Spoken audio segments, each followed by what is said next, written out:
bienvenue à tous pour ces éphémérides du ciel du mois de septembre 2021.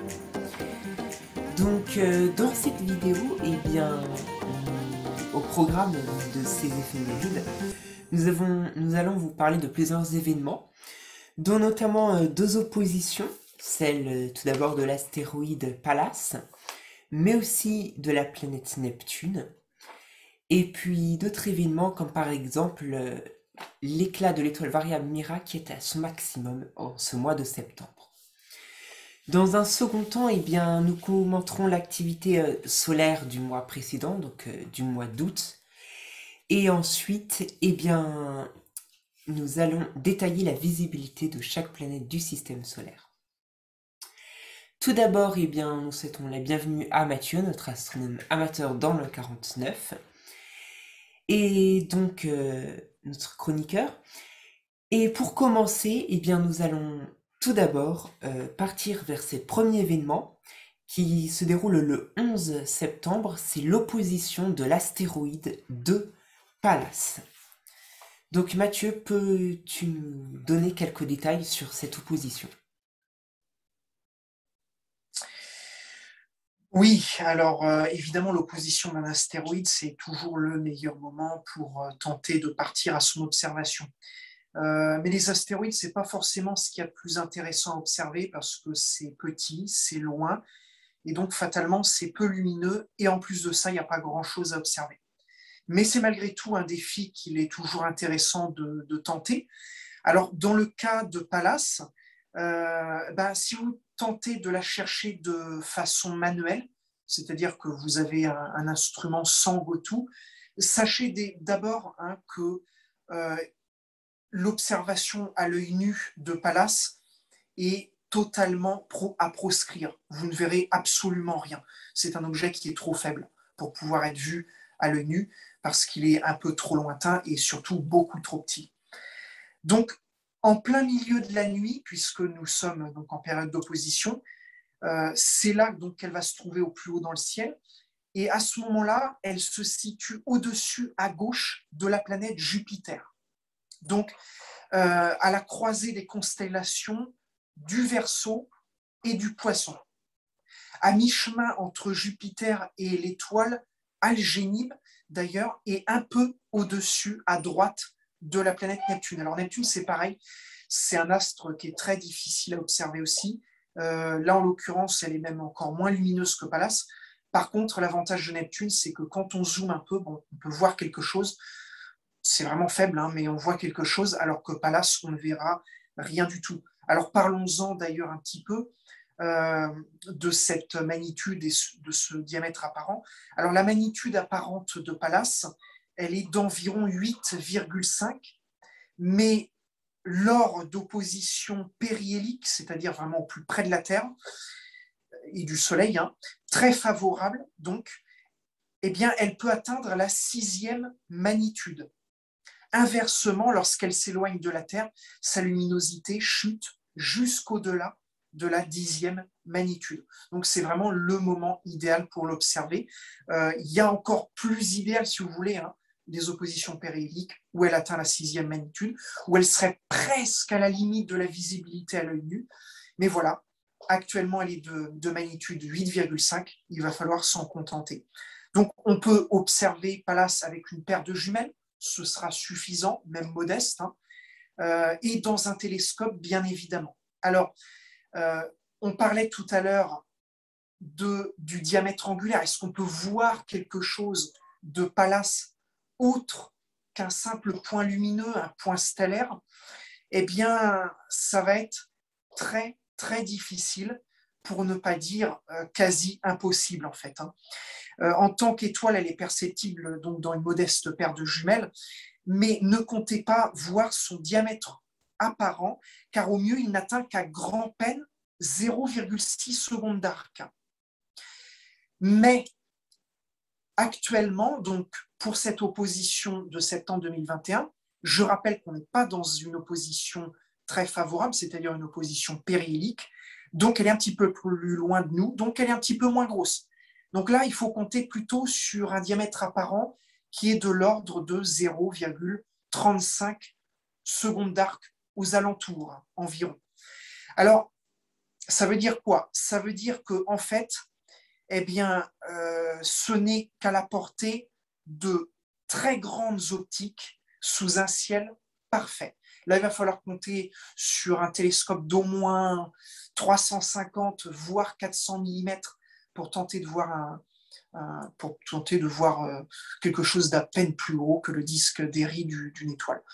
C'est un défi à tenter malgré tout, et puis ce sera également l'occasion de conforter votre certitude qu'il s'agit bien d'un astéroïde et non pas d'une étoile. Quant à observer des détails à la surface, bien évidemment, c'est totalement impensable.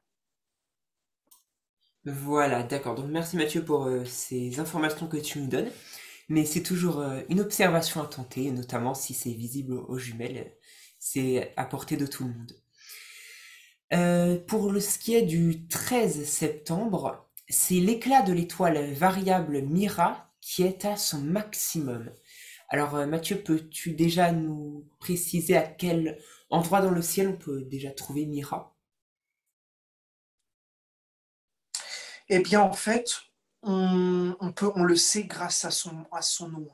On le disait, tu le disais, hein, on l'appelle principalement Mira, mais en réalité, elle a d'autres noms, et l'un des noms principaux qu'elle porte, qui est assez connu aussi, c'est Omicron Ceti, ou plus exactement en français, Omicron de la baleine. Donc en fait, elle se situe dans la constellation de la baleine.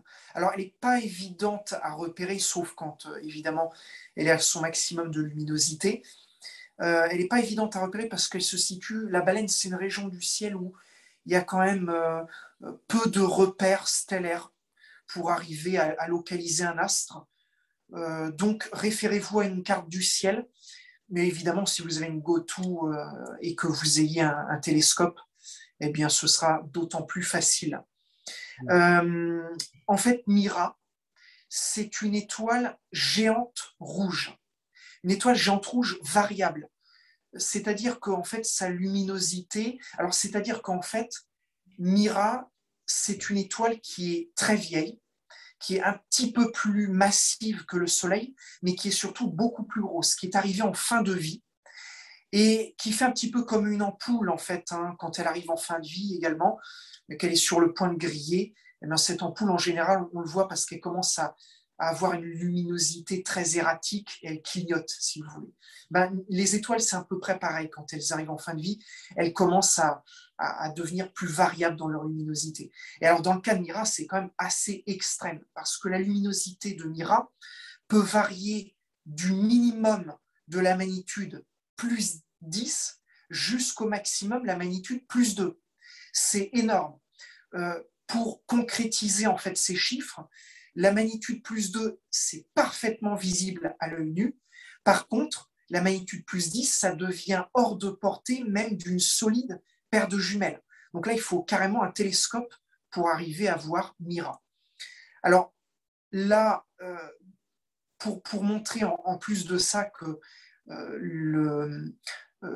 ces cycles, ces périodes de variabilité sont extrêmement erratiques, et bien en fait, même les maximums de Mira ne sont pas très stables non plus.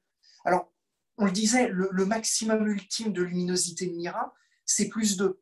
Mais dans la réalité des faits, eh bien, c'est très variable. Parce qu'en réalité, on peut aussi bien être à plus 2 qu'à plus 4,9, ce qui fait à peu près une moyenne de plus 3,5. Donc en fait, on ne sait pas à l'avance quelle luminosité Mira va avoir lors de son maximum de chaque cycle individuel. Et inversement, les minima varient aussi, alors eux dans une mesure un petit peu moindre, entre plus 8,6 et plus 10,1. Donc c'est assez difficile à prévoir, et donc là, on ne peut pas prévoir à l'avance quelle va être la luminosité de Mira. Voilà, alors Mira, on peut en parler un petit peu. Comment est-ce qu'on fait pour l'observer? Le conseil que je puis vous donner, c'est déjà d'essayer de repérer les deux étoiles principales, les plus brillantes de la constellation de la baleine, qui s'appellent Menkar et Divda. Alors, Mira, souvent, peut être représentée sur les cartes célestes, mais ce n'est pas évident parce que justement, à cause de sa variabilité, elle ne paraît pas toujours sur les cartes célestes. Donc, pour cela, repérer Menkar et Divda, et à un tiers de cette distance entre Menkar et Divda, eh bien, vous aurez une étoile assez lumineuse de couleur rouge-orangé, c'est Mira. En tous les cas, vous en aurez la certitude. Alors, pour ce faire, ce qui est toujours intéressant, c'est si vous avez un appareil photo ou même un télescope, eh bien de prendre en photo l'étoile Mira lorsqu'elle est à son maximum d'éclat, et puis de revenir quelques mois plus tard, lorsqu'elle est à son minimum d'éclat, et de comparer la luminosité entre les deux. Pour information, sachez que la période de variabilité de Mira est d'environ 11 mois. C'est-à-dire que sur une période de 11 mois, elle atteint un maximum d'abord, puis ensuite, lentement au fil des mois, elle va descendre à son minimum, et 11 mois plus tard, elle retrouve son maximum de luminosité. Voilà, donc pour ce qui est de Mira, Mathieu, merci pour toutes ces informations sur cette étoile, qui maintenant est un peu plus... on va mieux la repérer dans le ciel avec les informations que tu nous as données. Pour ce qui est du 14 septembre, nous avons tout d'abord la plus grande élongation est de Mercure. Alors, Mathieu, peux-tu nous en dire un peu plus sur cette élongation? C'est une configuration qui n'est pas idéale. Mercure, c'est toujours un peu compliqué. Déjà parce qu'elle n'est jamais visible en pleine nuit. Il faut toujours l'observer soit au crépuscule, juste après le coucher du soleil, soit à l'aube, juste avant le lever du soleil. Et la période pour les observer, la fenêtre de tir finalement, pour l'observer est assez courte. Mais en plus de ça, elle n'apparaît dans le ciel au mieux qu'une semaine, enfin une semaine ou deux, une fois tous les 2-3 mois. Donc voilà, ça laisse pas vraiment beaucoup de temps pour la trouver. Et puis en plus de ça, à chaque fois qu'elle apparaît, elle n'est pas forcément dans sa meilleure configuration. Et là, malheureusement, pour le 14 septembre, ce ne sera pas sa configuration idéale. Alors, il y en aura une autre d'ici je crois, le mois prochain ou au mois de novembre. Donc, on en reparlera. Ce sera sans doute un petit peu plus intéressant.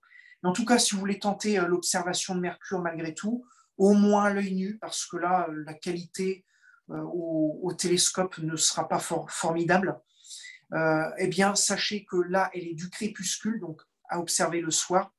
Elle est très bas sur l'horizon ouest, et c'est à observer entre 20h15 et 20h45, là encore, selon que vous vous situez à l'est ou à l'ouest de la France. D'accord, donc voilà voilà des précisions sur cette élongation est de Mercure. Maintenant, c'est toujours le 14, nous avons Neptune qui passe à l'opposition. Donc, Neptune, on peut dire que c'est la seule planète qui a été découverte, non pas par l'observation, mais par le calcul, hein. Tu peux confirmer ça, Mathieu? Oui, oui, effectivement, Neptune, elle est un petit peu à part. Il faut savoir que, en fait, il y a 5 planètes dans le système solaire qui n'ont jamais été découvertes. Alors, il y a bien évidemment la Terre. Bon, ça, c'est à côté, hein, bien évidemment. C'est une exception, la Terre, puisque nous sommes dessus. Mais il y en a 5 autres, en fait, qui n'ont jamais été découvertes pour la simple raison que leur éclat dans le ciel est suffisant pour que, depuis le début de l'histoire de l'humanité, elles aient toujours été observées.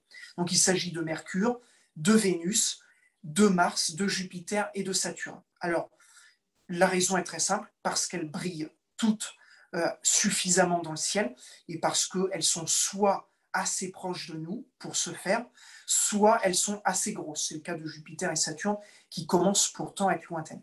Mais Uranus et Neptune, c'est différent parce qu'elles, elles sont pas si grosses que ça, même si elles sont plus grosses que la Terre, bien évidemment, mais elles sont loin d'être aussi grosses que Jupiter et Saturne. Et en plus de ça, elles sont encore au-delà dans le système solaire, de nous par rapport à Jupiter et Saturne. Alors, Uranus, elle a été découverte un peu par hasard, mais grâce aux observations lorsque les instruments optiques ont été inventés, notamment la lunette astronomique et le télescope. Neptune, c'est un cas à part, parce qu'en fait, dès qu'on a découvert Uranus, on l'a étudié, bien évidemment, et notamment son orbite, pour tenter de savoir quelle orbite approximativement elle avait autour du Soleil. Et on s'est rendu compte que par rapport aux calculs qui avaient été prédits concernant l'orbite d'Uranus, eh bien, l'observation nous disait qu'en fait, il y avait un décalage qui n'était pas normal, un décalage qui était aussi par moment. Ce n'était pas un décalage régulier et permanent, c'était un décalage souvent temporaire. La seule explication possible pour expliquer ce décalage entre les prévisions de l'orbite d'Uranus et les observations que l'on faisait, eh bien, c'était qu'il y avait une influence extérieure qui avait lieu sur l'orbite d'Uranus. Et cette influence, eh bien, il n'y avait pas 36 solutions. C'était forcément un corps très massif qui se cachait dans l'ombre crépusculaire des confins du système solaire qu'on n'avait pas encore découvert. Et on a fini par créer un profil de cette planète. On a notamment calculé la masse de cette planète, mais également l'orbite de cette planète au XIXe siècle. Et au milieu du XIXe siècle, eh bien, avec les calculs de savants britanniques ainsi que français, on a fini par comprendre qu'il y avait bel et bien une planète, et ces calculs nous ont même permis de savoir où se situait cette planète dans le ciel. Et donc, au milieu du XIXe siècle, un astronome allemand va pointer sur la base de ces calculs avec son instrument, il s'agissait d'un réfracteur de 240 mm de diamètre, va pointer la région du ciel où se situe Neptune. Et à très peu de choses près, il va tomber précisément sur l'endroit du ciel où prédisaient les calculs l'emplacement de la planète. Il va trouver Neptune. Voilà. Donc, c'est ainsi que va être découverte Neptune. Alors, il fut un temps où aussi on pensait sur Neptune qu'il y avait de la vie. Peux-tu nous en dire un peu plus, Mathieu, sur cela? Oui, c'était une époque de folie, de la découverte scientifique. En l'occurrence, c'était le 19e siècle et même le début du 20e siècle. En fait, on découvrait de plus en plus de choses, on explorait de mieux en mieux le système solaire grâce à des télescopes toujours plus performants. Et donc, on avait découvert la vie à peu près partout dans le système solaire. Mars, notamment avec l'affaire des canaux. Il y avait également Vénus, parce qu'on avait compris qu'elle avait une atmosphère épaisse et que le fait que les nuages entourent complètement la planète et nous empêchent de voir la surface donnait un petit goût mystique finalement à la planète. Et on pensait qu'il y avait des conditions à peu près similaires à ce que l'on connaît sur la Terre, dans un climat somme toute tropical, et que la vie existait sans doute comme sur Terre à l'époque préhistorique.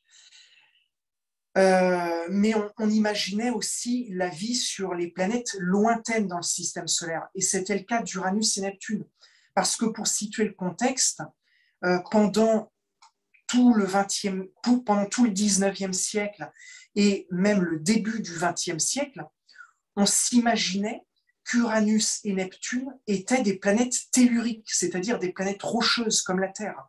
On comprendra qu'au milieu du XXe siècle, que finalement, les planètes géantes, que ce soit Jupiter et Saturne, ou aussi Uranus et Neptune, sont en fait des planètes constituées au moins en grande partie, si ce n'est en totalité, de matière gazeuse. Et en 1909 va arriver quelque chose qui devait finalement arriver, hein. C'est-à-dire qu'on va en étudiant le spectre lumineux de Neptune, on va découvrir une bande verte qui est en fait caractéristique de la chlorophylle. Alors la chlorophylle, c'est, vous savez, cette substance qui est le constituant primordial des plantes, finalement, ici sur Terre. En fait, on va s'imaginer que Neptune, eh bien, était sans doute, possédait sans doute à sa surface une vie végétale. Voilà. En fait, pourquoi en fait, on en est arrivé là? Parce que pour étudier le spectre lumineux de Neptune, on va utiliser des plaques orthochromatiques. Sauf que ces plaques orthochromatiques ont un défaut, eh bien, elles sont sensibles particulièrement à la lumière bleue et à la lumière verte de la lumière. D'où effectivement cette petite erreur qui a été faite par les scientifiques. Mais quelques années plus tard, on comprendra très vite cette erreur. Et donc, finalement, on comprendra aussi très vite qu'il n'y a absolument aucune vie de possible sur Neptune, aussi bien que sur Uranus d'ailleurs. Voilà, c'est ça exactement. Et donc, pour en revenir donc à cette opposition, qu'est-ce qu'on va pouvoir voir exactement de Neptune? Alors, on en reparle un petit peu tous les ans. Hein. Neptune, elle n'est pas visible à l'œil nu. C'est un astre qui est de magnitude entre 7,6 et 8. C'est des magnitudes qui sont très faibles, hors de portée de la vision nocturne de l'œil. Une paire de jumelles peut déjà dévoiler Neptune, mais on verra qu'un astre stellaire très très très peu lumineux. Voilà. Alors après, pour voir Neptune, je vous invite à utiliser une carte céleste. Sachez que Neptune se situe actuellement dans la constellation du Verseau, pour info. Hein. Mais si vous avez la chance de posséder un télescope avec une GOTO, eh bien, vous n'aurez pas à vous soucier de savoir où se situe Neptune, puisque votre télescope braquera directement l'astre sans que vous n'ayez aucune manipulation à faire. C'est génial, hein, la technologie. Alors, sachez que Neptune, en fait, ne s'admire pas aussi facilement qu'Uranus. Et pourtant, quand vous regardez Internet et quand vous regardez les livres, on vous dit souvent que Uranus et Neptune, c'est à peu près la même chose. Mais dans la réalité du terrain, c'est un petit peu différent quand même. Alors, c'est vrai que bon, c'est des planètes très lointaines qui sont toutes petites au télescope, c'est des billes, hein, c'est des billes minuscules. Mais il y a quand même une différence majeure, déjà en termes de luminosité, ça n'a pas de rapport. Et le diamètre apparent, bon, il est à peu près pareil, mais il y a quand même une différence. Neptune est aux alentours de à peine plus de 2 secondes d'arc, alors qu'Uranus est aux alentours de 3,5 secondes d'arc. Voilà. Donc Uranus est presque 2 fois plus grosse en termes de diamètre apparent, hein, pas en termes de diamètre réel, bien évidemment, puisque le diamètre réel est à peu près le même. Mais couplé avec le fait que Uranus est plus lumineuse, eh bien, même avec un petit instrument, dès une lunette de 80 ou 90 mm de diamètre, vous pourrez commencer à voir le disque de la planète Uranus avec un grossissement, somme toute, relativement faible, hein, faible ou moyen. Voilà. Avec un télescope de 150 mm d'ouverture, d'ailleurs, d'Uranus, il vous suffit d'un grossissement de 50 ou 70 fois, et là, déjà, vous voyez le disque d'Uranus qui apparaît nettement. Vous ne pouvez pas la confondre avec les étoiles environnantes de même luminosité. Neptune, c'est totalement différent. Si je prends à peu près le même télescope, même un télescope plus gros, hein, télescope de 200 mm de diamètre, eh bien, dans un télescope de 200 mm de diamètre, à grossissement 200 fois, eh bien, vous n'arriverez même pas encore à voir le diamètre, le disque même de Neptune. Il faut grossir plus de 200 fois. J'ai envie de vous dire minimum 250 fois pour être à l'aise. Et si vous pouvez aller plus loin, faites-le parce que ça ne sera pas de trop. Alors, la chose qui va vous sauter à l'œil tout de suite, c'est la couleur. Neptune est d'un bleu très profond, là où Uranus est un petit peu plus fade, de couleur, on va dire, au mieux bleu-vert, voilà, vert d'eau. C'est ça, exactement. Donc merci Mathieu pour ces informations sur Neptune. Alors maintenant, nous avons au dernier donc, événement de cette émission, c'est le 22, c'est l'équinoxe d'automne. Donc à 21h21 en heure locale française, nous passons à la saison automnale. Maintenant, nous allons pouvoir vous commenter l'activité du soleil du mois dernier. Et donc, Mathieu, eh bien, quelle a été l'activité sur le soleil au mois d'août? Le soleil a-t-il fait un coup de force trop important? Eh bien, la question se pose parce que après un mois de juillet particulièrement actif, qui a permis d'ailleurs aux chercheurs de réviser leur modèle de l'avenir du cycle 25, pour ainsi parier sur un maximum en octobre 2024 et non plus en juillet 2025 comme prévu initialement, eh bien, le mois d'août, quant à lui, détonne par le manque d'énergie du soleil. Tâche rare et de toute façon de petite taille, vent solaire globalement poussif et éruption solaire en berne, avec toutefois quelques petites exceptions. C'est notamment le cas à la mi-août, quand le disque solaire passe de vierge totalement à constellé de taches avec en prime une énorme protubérance sur le limbe nord-est, 10 fois plus grande et 25 fois plus large que la Terre. L'Observatoire spatial SOHO observera d'ailleurs un CME s'en détacher sans toutefois menacer la Terre. Dans les jours suivants, 2 autres explosions retentissent également, sans la présence de taches solaires, dont l'une se situera à 71 degrés sud de latitude, donc tout près du pôle. Notez en plus l'absence totale de taches sous ces latitudes. À mesure que le mois touche à sa fin, le Soleil va retrouver progressivement son énergie avec des taches de toute taille qui vont pousser comme des champignons et des tirs de plus en plus nourris d'éruptions solaires, avec un paroxysme le 28, quand la tache AR 2860, composée de noyaux noirs s'étendant sur près de 100 000 km, lâche une éruption de classe M4,7, qui, malgré sa visée vers la Terre, ne nous atteindra pas. Voilà donc pour ce qui était du soleil au mois d'août. Merci Mathieu pour ce petit résumé. Maintenant, on va pouvoir vous détailler donc la visibilité de chaque planète du système solaire. Alors, à commencer par Mercure, elle sera visible au crépuscule au début du mois et elle sera visible aussi à la fin du mois au coucher du soleil, mais assez difficilement. Vénus, on pourra la voir en tout début de soirée, en ce mois de septembre. Mars, elle sera difficilement observable au coucher du soleil au début du mois et à la fin du mois, elle deviendra inobservable. La planète naine Cérès, elle sera observable en seconde partie de nuit. L'astéroïde Pallas sera visible toute la nuit au début du mois et presque toute la nuit à la fin du mois. L'astéroïde Junon sera observable en première partie de nuit.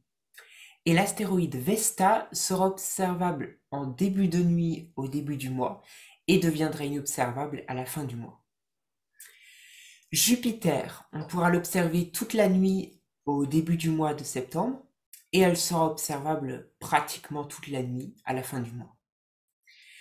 Saturne, alors elle sera pratiquement observable toute la nuit au début du mois et on pourra l'observer seulement en première partie de nuit à la fin du mois. Pour ce qui est de Uranus, on pourra l'observer en seconde partie de nuit au début du mois et à la fin du mois, elle sera observable toute la nuit. Neptune, on pourra l'observer toute la nuit et enfin Pluton, elle sera observable pratiquement toute la nuit au début du mois et elle sera observable en première partie de nuit à la fin du mois. Pour ce qui est de la Lune, Alors, elle sera nouvelle le 7 à 2h52.